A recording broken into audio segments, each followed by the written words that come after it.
So in today's video, let's talk about my most used gear for 2024. So let's get right to it.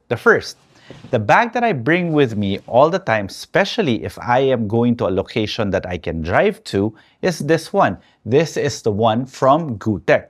Now, this is a hard case, waterproof, but one thing that I love about it is take a look at what's inside. Well, forgive me for the mess because I just dumped everything here, but I actually have this very organized, and you see the way the dividers are set, they're made out of very hard foam that you can cut to size, and that's why I like it. Plus, it's got all of these things here where I can put all the necessary small stuff that I bring to the shoot, which I will show you now. So number one is my Gutek. Next, of course, the camera that I'm using, I'm not even going to talk about it, is of my Sony a7R Mark V, but that's a given. My Sony cameras are really one of my favorite things. But what's connected to my Sony camera is something that I believe is so essential for portrait photographers. This is a small rig cage, but what I have attached to it, as you can see here, is basically a vertical to horizontal mount. What this does is when you're mounted on a tripod, you can actually go horizontal and vertical and still keep that same plane that's centered to your tripod. So you don't have to really put it to the side, which actually is a bit dangerous because your tripod could tip over. Plus, having it here is actually a bit more stable. But it did make my camera very hefty because of the cage. That's why I also have this version. This is the basic version without this cage right here. The difference is I just actually installed this to the bottom of my camera right here, and it acts the same way. This is a horizontal and vertical mount for my camera, both from small rig, two different things, but this one, the difference is I can actually remove it if I want to. I can remove this thing here just by doing all of those things. But yes, you can remove them. So I'll put this here first. So horizontal and vertical mount. Now, for a flash photographer, if you guys have been watching the channel, you know that I do a lot of off-camera flash tutorials. And one thing that I'm very particular about is controlling my shutter speed so that I can maximize the power of my flash. And what I use to control it is this one. It's a very ND filter from H&Y. This is the newest one, the Revo Ring version 2. Well, it's magnetic there. This one's a little bit difficult to remove there. There we go. What makes it so special is that the Revo Ring, you could see, can actually adjust to whatever filter size thread. This one is set from 67mm to 82. So let's say, for example, I have this is the 50mm 1.2. It's at 77mm. So all I need to do is twist this and then put it here in my 77mm, put it in place. Now, the nice thing about the version 2 is that now you can actually lock it so that it won't move. So once you've twisted this, there, it's locked, then you could lock this in place. Then afterwards, this is actually a very ND and CPL. So this is a CPL, this is a neutral density filter. The version 2 allows you to lock the CPL and just adjust the neutral density, because sometimes I don't like using the CPL because it gives a weird color cast if I use a CPL. Now, I unlock this one, I can actually remove it, and you see here with my 24 to 70, this is an 82mm filter thread. All I have to do is do that again, and it's going to fit for my 82mm filter thread. So that's a very ND filter from H&Y. Now, of course, this is a bit bulky, to be honest, but it's nice to have. Like, it's magnetic, you could do that, there we go, and put it back. So, very ND. But if I don't want to use this particular very ND filter from H&Y, I actually have another one, which is a smaller one. Because more often than not, I am actually just using my 85 or my 50mm that I want to shoot wide open. 24 to 70, not so much. That's why I have a smaller version. This is a very ND CPL also from H&Y. And the nice thing about it is that you can actually mount this on your lens with this one. If you mount it, it becomes magnetic. So it's easy for you to remove. But if you don't use this magnet and just screw it on the filter thread, Therefore, it's just going to be a very ND and not a CPL. So this is actually something that I use more often. Now, let's say, for example, this very ND filter, as I said earlier, is magnetic. But the problem is, if I don't have this case, where will I put it? So normally, if you put it in your pocket, it could get scratched up. It could be dirty. That's why I have this one also that I truly love using. What happens here is that you put the very ND filter here, and look.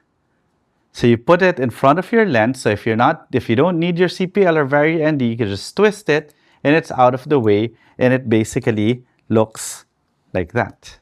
The nice thing about this one is that you could just twist it and it's out of the way. You don't need to put it in your pocket. So when you go indoor, when you don't need your very ND or your CPL, that's the way to do it. So this is the CPL set. The very ND CPL from H&Y. This one's actually not from H&Y, just something I got off Amazon, or here in the Philippines it's Lazada. So I'll put them here. But don't worry, I'll put the link in the description below for all these items. Then, obviously, what I have here is my gimbal. This is a Xeon Crane M3. And I actually use it with this camera that's here on top, which is a Sony ZV-E1, which is a very, very light camera, amazing for video.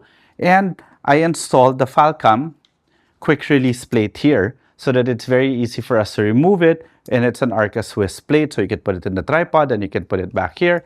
And we're all set to go. This is actually the one that Coco uses when she does my BTS whenever we are traveling. So it's very, very stable and very light. So this is a Crane M3. So as you can see, I'm actually using the Hollyland Lark M2. This is becoming my favorite mic because it's so easy to use. You see, I just put it here. It's so small. It's a dual mic version. So I have a white one. I put the white sticker in case that I want to use it with a white shirt. This is a charging case also. The receiver is on the camera that's shooting me now. So the microphone that I'm using is a Hollyland Lark M2. Now, inside this camera, this is my Sony a7R Mark V, which is my main camera, I have my portable hard drive. In other words, it's the CF Express card that actually never leaves my camera. I usually put it here in slot 2. Because having it here in slot 2, this is 256 gig. This is from Homan that I've actually learned to love because of how fast it is, and so far it hasn't failed me. This one I just put here for backup. So every time that I am actually shooting, I always have the CF Express card inside my camera. Now, since I have a CF Express card, I need a reader. And this is the reader that I like. This is the one from PGY Tech. The reason why I like this reader for PGY Tech is that, number one, it's USB-C. So it's very, very fast. So you can see that the cable is here. USB-C, just bring it out. And you can connect it to your laptop or your tablets. For me, I can even use it for my iPad. It's got a CF Express card reader here and an SD card reader here. Plus, it's got a micro SD adapter so that I can read my micro SD cards also from my Insta360. And this one is ultra fast because it's UHS 2. So it just goes here, and it's waterproof and shockproof. So it's a good, nice to have. But my main card reader is still the one, definitely the one on my Mac. However, this one stays in my bag all the time too, just to make sure that I have a spare card reader and when I need to read from my CF Express. Then I've got a battery here. This one I just featured. This is the one from Small Rig. This is the NPF 970 battery, which is amazing because it's got USB-C, USB-A, an NPF battery, plus it tells you how the percentage of how much power you have left. This is a 76 watt per hour battery, NPF. Very, very nice. Then I have here my Aksoon. This is an Aksoon transmitter and receiver. The receiver's here. But the reason why I always have this is for you guys, because this one allows me to actually wirelessly transmit whatever my camera is seeing to an external monitor. So when I'm doing workshops, I can have the monitor far away and they can see what my camera is shooting. And at the same time, why I love this one is because it also has the Aksoon feature that via USB-C, which is somewhere here, I can connect it to my phone. Therefore, I can record whatever it is that my camera is seeing on my phone, which if you're familiar with the channel, you actually see because I like giving a live view of what my camera is seeing. Then what else do I have here? Of course, I've got a blower. This is from Nightcore. This is beautiful. Instead of having those standard blowers, this one I can blow the dust off my sensor or to clean my camera. Also serves as a really nice hair blower thing, right? So this is the one from Nightcore. Then, what else do I have here? Oh, this is important. This is my battery charger. This one is from ISDT. This is the NP2 Go. Why is it so nice? Because number one, it's got a built-in battery inside and it can charge two FC batteries simultaneously. The FC100 batteries from Sony. And the best thing about it, look, when I put the battery in, it will actually tell me how much percentage I have for my battery. So like with all these other batteries, I can just slap it in here and I'll know which one's charged and which one isn't. And at the same time, it's charging, right? So pretty cool.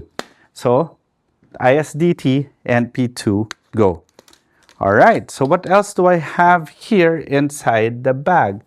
Oh, here, this one's important too. You notice most of the things that I'm showing you here is powered or recharged via USB-C. That's why I have this Ugreen very fast charger. I think this is a 140 watt with power delivery. So this is always in my kit also, just to charge these batteries and to charge the rest of the stuff that you're going to be seeing next. All right. So that's basically whatever's inside this bag. I'll talk about this one later. This is the last one, the most important. Okay. Now, a lot of you guys have been asking about my tripod. Now, this is the Manfrotto 055 carbon fiber tripod. Now, the reason why I like this one is because it is so solid and at the same time pretty light. However, ironically, because of all the things that I put here, it's now a super hefty tripod. But let's go through what these things are. Number one, my ball head is from RRS. This is the BH55. Fantastic ball head, super solid. I've had this for over a decade, hasn't failed me. This one's a V-mount holder. I'll explain later why I have a V-mount holder here.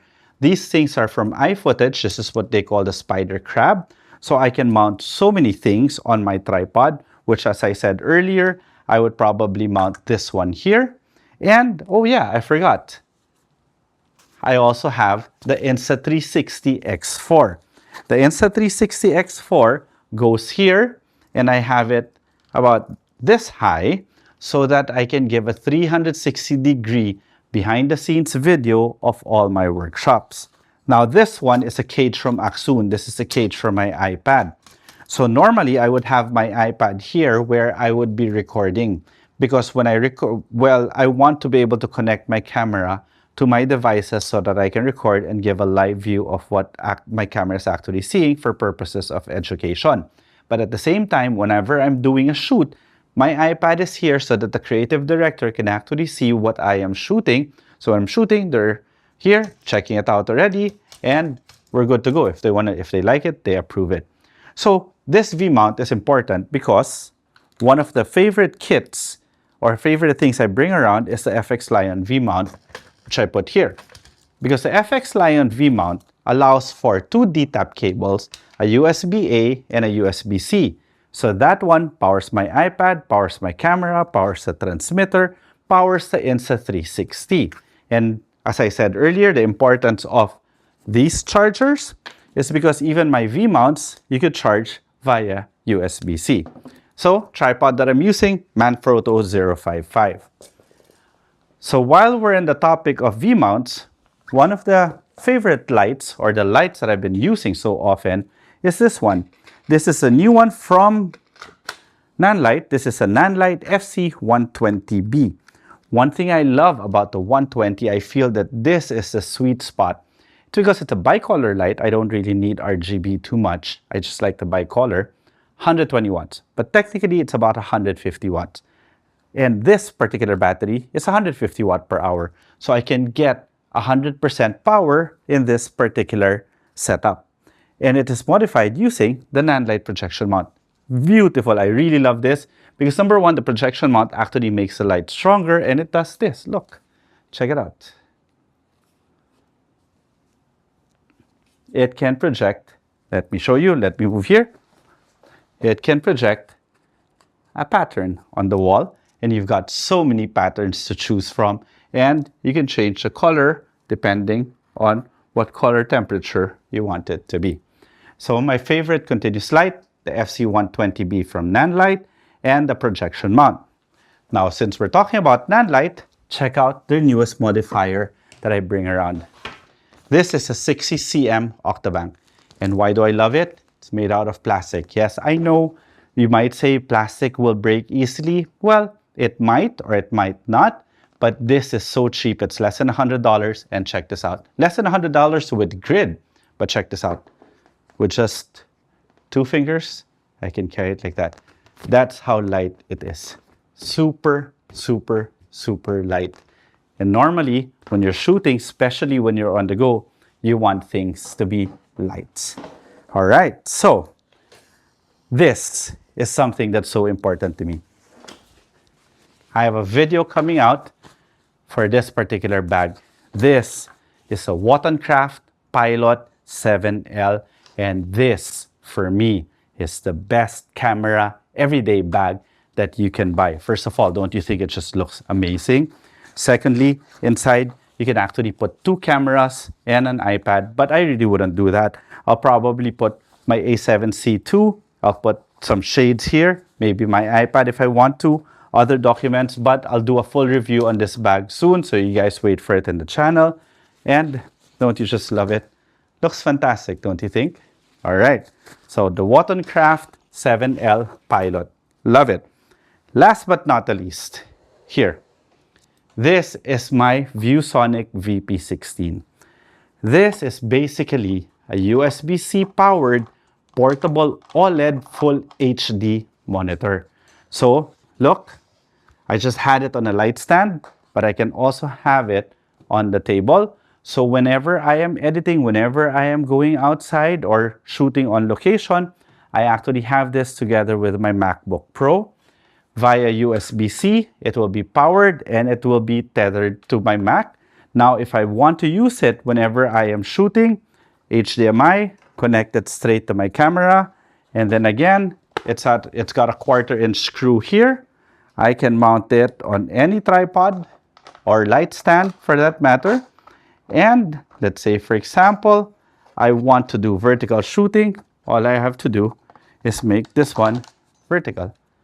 And I have a portable monitor that I can bring with me all the time. And it is color accurate. This thing is 96% Adobe RGB, 100% DCI P3 for video. So that's basically it. My most used gear of 2024. I'm checking around to see if there's something that I actually missed. Oh yes, see, I did. I told you about this particular bag.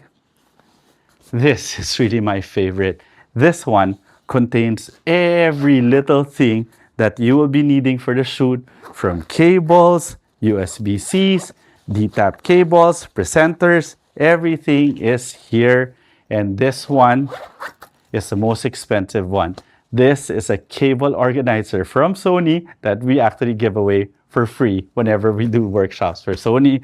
And I ask for my own version, or well, I ask for some, and it's perfect here in my Gutek bag. Fantastic cable organizer from Sony. So if you want one, attend one of the workshops of Sony. So that's it. That's my most used gear of 2024. So I'll put the link in the description below in case you guys want to check them out. But of course, you don't have to. I just wanted to share everything that I've been using that made my photography life this 2024 really fun. Oh, by the way, one last thing. You guys might be wondering what flash I use. It's over here. I use the ProPhoto B10X Plus. It's a 500-watt battery-operated studio strobe, and the modifier that I use with it all the time is just a ProPhoto 2-foot Octa. All right? Okay, till the next video.